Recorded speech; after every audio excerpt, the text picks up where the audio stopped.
I'm tearing up thinking about it, just with the Kobe situation, you know. You just never know. And so I just wanted to be a good example, you know. Never, in no world, would I hand him over to someone like that, who at a minimum, you know, is a rap star in a very controversial industry full of debauchery. People take for granted encounters. Jealous, it's a spread. It's happiness. Right. True happiness. What up, man? How you doing? That's where that. What's up, dog? Good. It rains on the just and the unjust. Mm-hmm. So you could do everything right, and then your life is full of resentment then. Because you're like, right. well, You're gonna go bad at one point. 1,000%.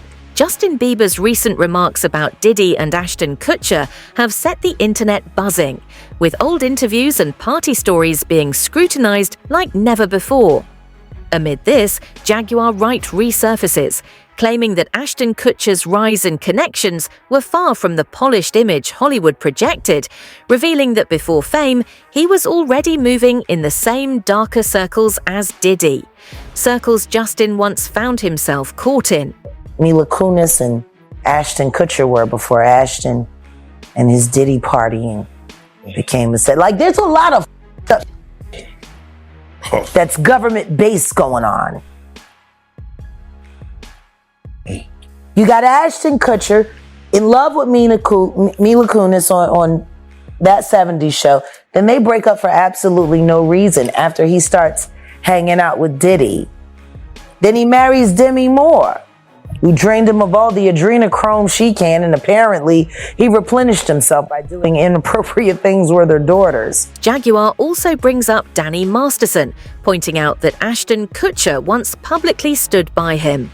Now, with Masterson behind bars and the investigations surrounding him, Kutcher's past support is being revisited under a far more skeptical and scrutinizing spotlight.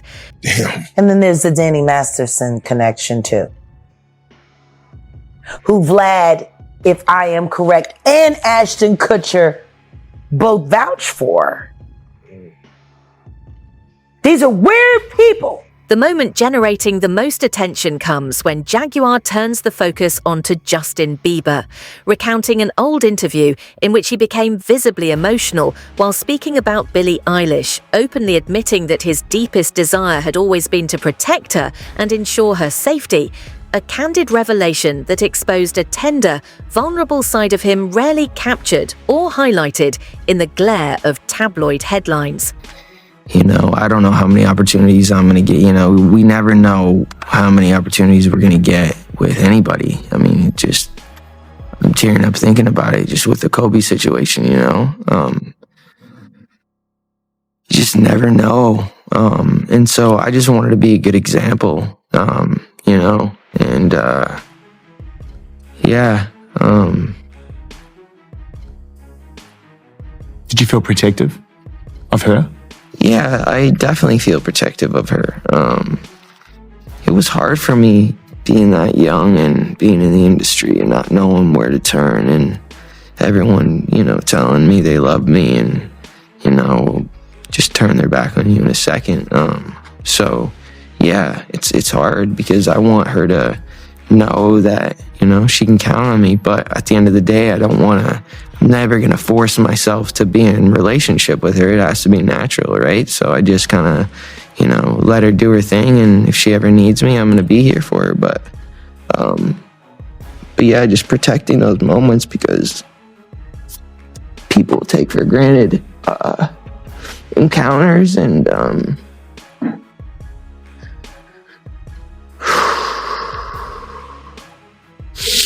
yeah, so, yeah, I just want to protect her, you know?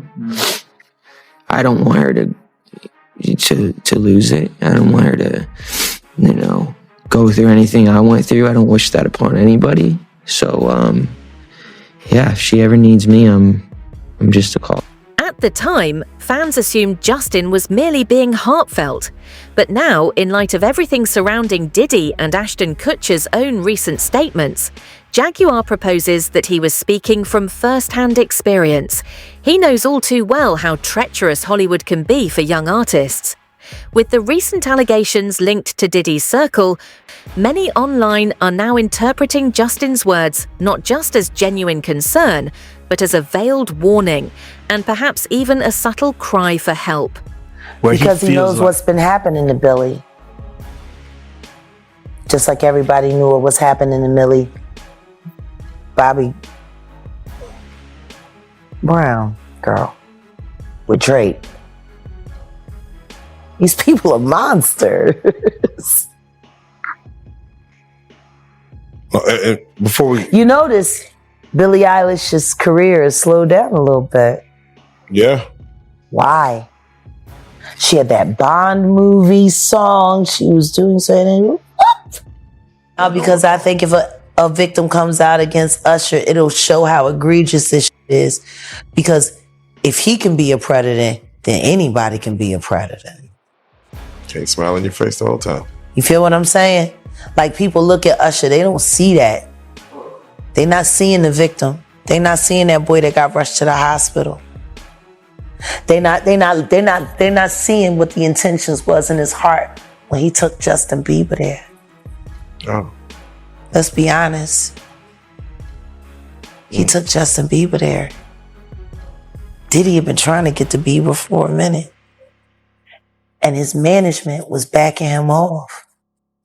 But it wasn't until Usher took over management and had guardianship and gave temporary guardianship to the diddler for 48 hours. Think about that. It all points to the same truth. Nothing in Hollywood happens by chance. Everything is carefully orchestrated, and too often, those at the top exploit the most vulnerable, like a young, unguarded Justin Bieber navigating a world that wasn't built to protect him. Next voice, next voice. Watching all the Justin Bieber clips circulating lately has been heartbreaking. Every single one is hard to watch, a stark reminder of how intense the spotlight can get. This is why his new statement is exploding online. He denied any involvement in the allegations connected to Diddy's reported crimes and explained that he stepped back from fame to live a quieter, safer life, while not overshadowing the voices of those coming forward. But instead of calming the conversation, his words only fueled curiosity. Now everyone is asking why he spoke out at all, why now, and whether he was protecting himself or someone else. Defended Danny Masterson, who is a serial rapist and was convicted of rape. I think he's away for life. They wrote letters to the judge. That's right. Saying they would let Danny watch their daughter alone. I mean, vile. I don't trust that guy at all. With Usher and Bieber, hypothetically, we don't know anything, but were they victimized by Diddy at young ages? You know, you just never know what was done to them. What was done to him?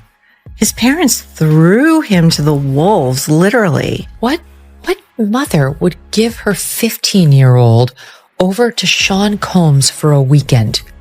Who would do that? No matter how badly your son and you want him to become a star. Did we learn nothing from Michael Jackson? Yeah, right. You know, when that documentary, that HBO documentary came out, which I could only watch the first part of it because it was so dark and so upsetting, because it was just all of these mothers feeding their young sons, knowing what was going on most likely, and they didn't care. And the damage is lifelong. And this is a betrayal on so many levels. But watching that, I was having the same thought. Like, what mother's giving their 15-year-old boy over to a grown man for 48 hours to go buck wild? Like, I have a son who is turning 15 in a week. 15 is young. They're young. These are not men yet. They are still boys figuring it all out. Even if you have a mature, really smart, awesome one like I do, never, in no world, would I hand him over to someone like that, who at a minimum, you know, is a rap star in a very controversial industry full of debauchery. Some believe Justin is trying to distance himself from anyone connected to Diddy before the situation escalates, while others suspect he knows far more than he's letting on. Jaguar rights revelations only intensify the scrutiny, highlighting how young stars often witness things they can't speak about until years later. Justin's statement had already ignited the internet, but when Candace Owens joined the conversation, the buzz shifted from rumor to a full-blown cultural shockwave. Because instead of repeating hearsay, she shared what she described as a profoundly revealing moment. I have another crazy inside Hollywood scoop for you guys today, this time pertaining to Justin Bieber. This is crazy. Daily Mail, last 48 hours. Here are some headlines. Inside Kendall and Kylie Jenner's desperate attempts to help Hailey and Justin Bieber amid split speculation. Justin Bieber reacts to wife Hailey hitting an event without him amid rumors of a marriage breakdown. I'm told that Justin Bieber, just like Michael Jackson, is engaged in a war against musical executives, except the musical executives have gotten smarter over time. He wants out of Hollywood. He does not care about the money. He wants out. It is the same war which was fought by Michael Jackson. It is the same war which was fought by Ye. Okay? The talent is you, Justin Bieber. And if you are wanting to, as you have demonstrated, lean into this next phase of your life where it is about family and it is about Christ, then know that there is absolutely nothing that can stop you. Just speak. Literally, I am begging you. Forget the contracts, violate them all. We're coming to the courtroom with you. Just speak. You have the strength to do that. Justin Bieber. So what is your take there? He's not going after the whole industry. It really feels like this one is kind of Scooter specifically taking personal offense to what's going on here. And Scooter kind of got trapped in the middle of this deal with Hybe. Discuss a bit about the deal with Hybe. So Scooter was hemorrhaging his clients. Scooter's very well known in the industry for not being, shall we say, the nicest guy to work with or for. Over and over, artists throughout his career have left him and said that he's great until he doesn't need you anymore, and then you're discarded. And Justin was like his last big name. And he sold his whole business, Ithaca Holdings, to Hybe, which is the K-pop company, which is very like the Korean mafia of music. And he sold what he had for $1 billion to Hybe.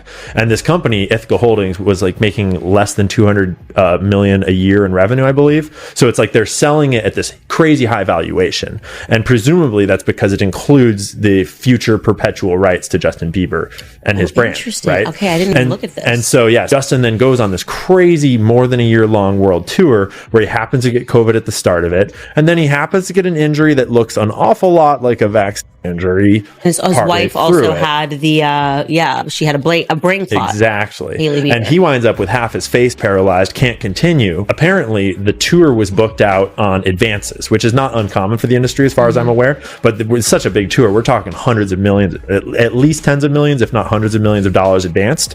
And so when he's partway through this tour and then can't continue, suddenly there's a whole bunch of debt that's been incurred that's not getting paid back.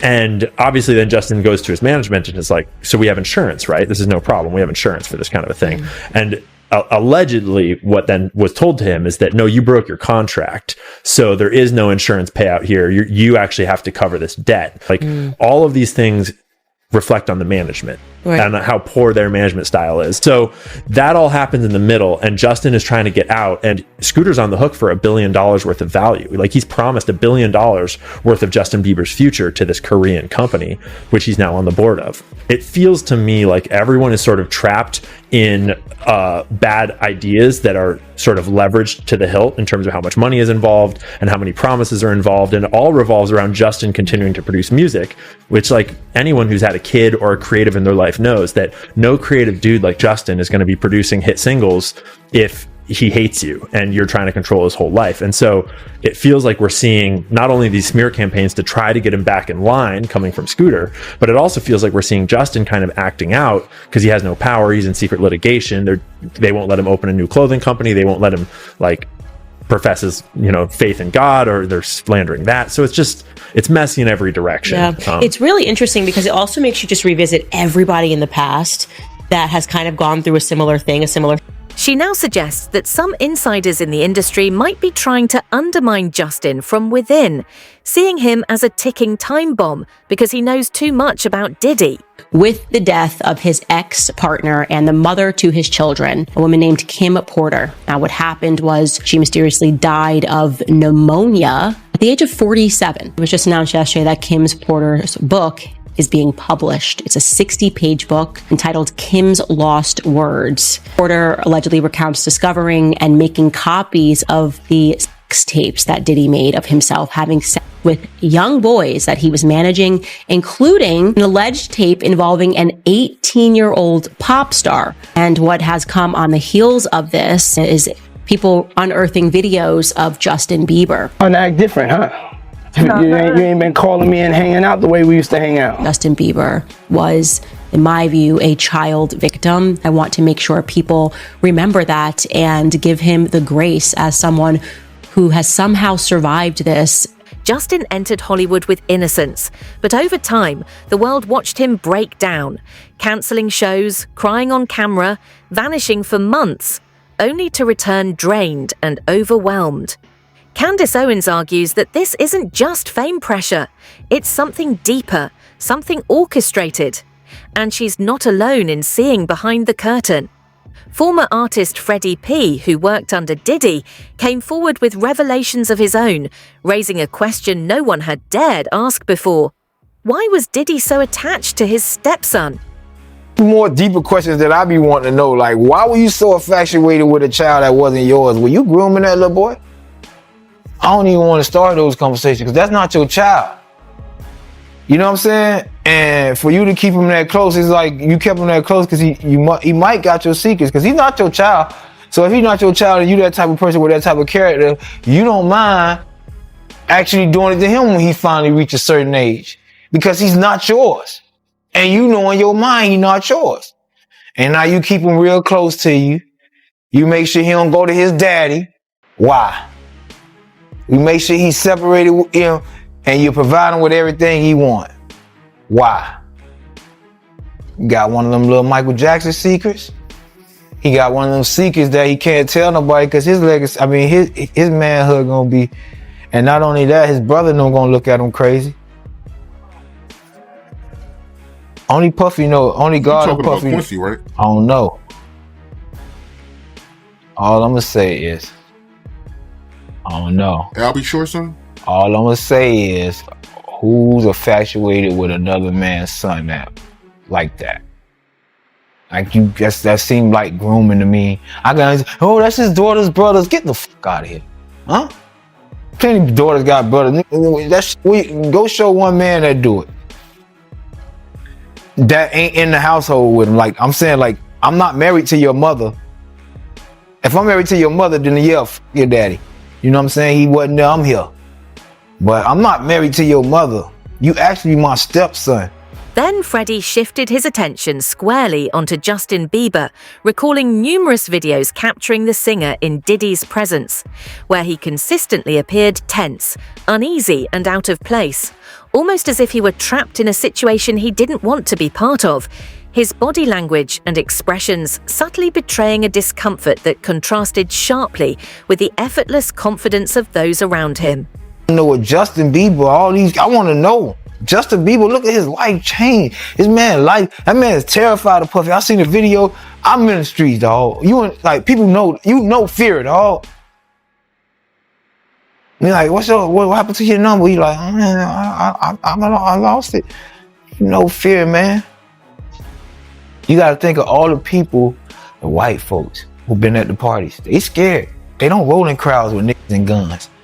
You know, when they get slapped in the mouth at a party for being too high, they shut up.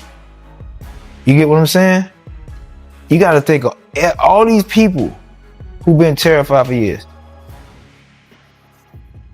Everybody. But see, people understand. I can say this because I've been saying it while he was out.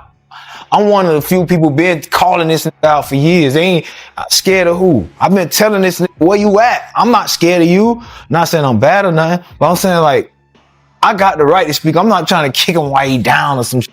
I've been looking in this motherfucking camera for the longest, telling you I don't like you. I don't like nobody around you, and I don't like what you did to me. I woke up one day, I was 40 years old, didn't have a home, didn't have nothing. I'm like, what the happened to 20 years? 20 years where I couldn't do nothing because he brought me into a lifestyle. You get what I'm saying? That right now, anything you do, you're going on the news, you're going anything. You can't just be a man. You can't say no. You can't say you want to hustle. Can't stand on the corner. Everybody that ride by know you can't go to work. Everybody taking pictures. You can't even have a fucking day at a job. Everybody want to take pictures. Everybody want to talk about it. Your whole life, nobody want to be subjected to that. No one man want to have to endure all that. In 2022, one of Diddy's lavish yacht parties drew the attention of law enforcement after a staff member came forward with alarming claims of troubling behaviour. Grace Omar reported feeling coerced into consuming something she feared might be unsafe, and only regained a sense of security once she managed to get away. An incident that has since become part of a broader investigation into a potential pattern of misconduct. In that context, it's understandable why Usher chooses to stay quiet about what he personally witnessed. Yet, his bond with Diddy extended far beyond the wild parties. They shared a fiercely competitive friendship, constantly pushing each other to outshine one another whenever their paths crossed, blending camaraderie with a relentless drive to assert dominance and skill in every encounter. Became fast friends, and we used to just hang out and watch football together. And he came over, and I was like, I'm going for a run. He's like, oh, I'll go for a run with you. And so he comes over to go for a run. About halfway through the run, he's like, yo, I'm running out of gas right now. But we had like paparazzi all around us at the time. He's like, you gotta slow down and but make it look like you're not slowing down, because I don't want to look like I'm not gonna be able to finish this thing. And he was losing it, right? Like he was like me right now with the wings and the heat starting to kick up, and he's like and so we finish out the run, and then he was so upset over the fact that he got skunked on this run. That year he decided to run the New York Marathon, and so he just started immediately training for the New York Marathon. I like that. Bounce back. Well, he just can't lose, even when he's that close to humility. That like it becomes a driver, and so then he went out and ran the. Years down the line, Diddy would reflect on their crew as a kind of modern-day Rat Pack, a dazzling mix of star power that included himself, Usher, Ashton Kutcher, and a rotating cast of other high-profile celebrities, all of them moving through the nightlife with effortless swagger, hitting the hottest clubs, living extravagantly, and inevitably leaving behind a constant trail of flashing cameras and paparazzi snapshots that documented every bold move and glamorous moment of their whirlwind lives. Man, I just heard about that. But you heard about the reports that Ashton Kutcher, he's worried that Diddy might lie on his friends? You heard about that? But that's what I've been saying. I said, if the federal government wanted somebody more than they want Diddy, if he has some information about some people that they would rather have other than him, he's able to get that information to them. But they gotta want it. They gotta want it. And Ashton Kutcher and him they were real tight. One time, me, him, Ashton Kutcher went to a Nets game, and we met Jay-Z there. You know what I'm saying? So they were close, they was cool. But you think Diddy would do something like that? Lie on other celebrities? Well, why would it have to be a lie? Because if he get caught in, he gonna be as truthful as possible. You understand? He's gonna give them enough information, whereas that it's gonna make him look like the choir boy. So, Ashton Kutcher, he has a right to be kind of alarmed if he was doing things with Diddy. By the end of the day, Gene is convinced that if Diddy ever found himself in a situation where he needed to defend or protect himself, he wouldn't hesitate to disclose every single piece of information he had about everyone around him, doing so with meticulous care and calculated strategy, ensuring that each revelation not only served his own safety, but also painted him in the most innocent and blameless light possible. With Diddy, him and a couple other guys was hanging out, Leonardo, one other guy too, I forgot the other guy's name. So, they all might be worried. For him to come out with that comment, I mean, that is suspect. It sounds like he's worried that Diddy might give up some information. That's why. That's why he made that statement. To set it up. To set up the atmosphere that, yo, this guy's gonna lie on us. This guy ain't gonna tell the truth on us. But what we know is that wherever Diddy went, his tape recorders went. His camera equipment was working. He was videotaping everything. So they might have that videotape already. Right. And out of curiosity, have you had any kind of contact with the feds? I have not spoken to a prosecutor. I haven't spoken to anybody connected to what is happening right now with Brother Love, Diddy, Sean Combs, and none of that. There's no reason for them to speak on me, because when I spoke about stuff about Sean Combs, it was stuff that happened personally to people around us. And there's nothing that I said that could be deemed criminally that could have got Sean Combs into jail. See, that's what people want you to think, that I've said so much that it's the reason why he's in jail and the prosecutor got him. But they can't tell you what law that I said that he broke, or what did he did illegally to get him in jail. They can't even tell you that. If you ask somebody to say, well, what did Gene Deal say that Puff did that led him to get in jail? But Gene revealed something even more shocking. The federal government has reportedly been monitoring Diddy since 2011, a full 14 years. He suggested that if authorities had solid evidence back then, they could have prevented much of what followed, protecting countless potential victims before more than 100 people eventually came forward. So why didn't they act? The prevailing theory is that Diddy was being used as a means to collect leverage on others, including figures like Usher. And the big question remains, will Justin ever speak openly about what he experienced in Diddy's orbit?